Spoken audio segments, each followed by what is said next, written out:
chapter 23. After a long time had passed, and the Lord had given Israel rest from all their enemies around them, Joshua, by then old and well advanced in years, summoned all Israel, their elders, leaders, judges, and officials, and said to them, I am old and well advanced in years.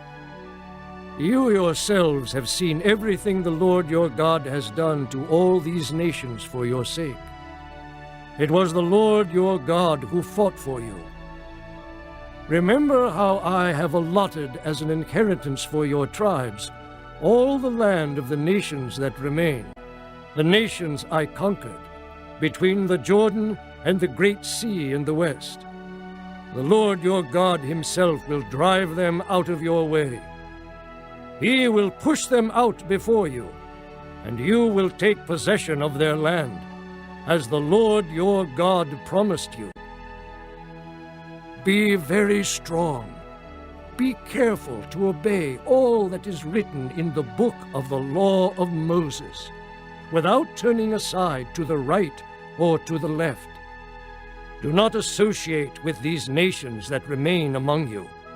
Do not invoke the names of their gods or swear by them. You must not serve them or bow down to them. But you are to hold fast to the Lord your God, as you have until now. The Lord has driven out before you great and powerful nations.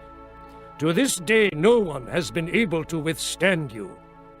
One of you routs 1,000, because the Lord your God fights for you, just as he promised.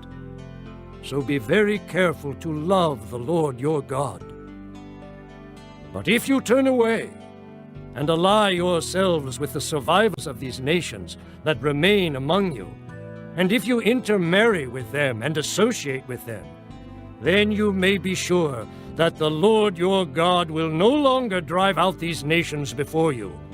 Instead, they will become snares and traps for you, whips on your backs and thorns in your eyes, until you perish from this good land, which the Lord your God has given you. Now I am about to go the way of all the earth. You know with all your heart and soul that not one of all the good promises the Lord your God gave you has failed. Every promise has been fulfilled, not one has failed. But just as every good promise of the Lord your God has come true, so the Lord will bring on you all the evil he has threatened, until he has destroyed you from this good land he has given you. If you violate the covenant of the Lord your God, which he commanded you, and go and serve other gods and bow down to them, the Lord's anger will burn against you, and you will quickly perish from the good land he has given you.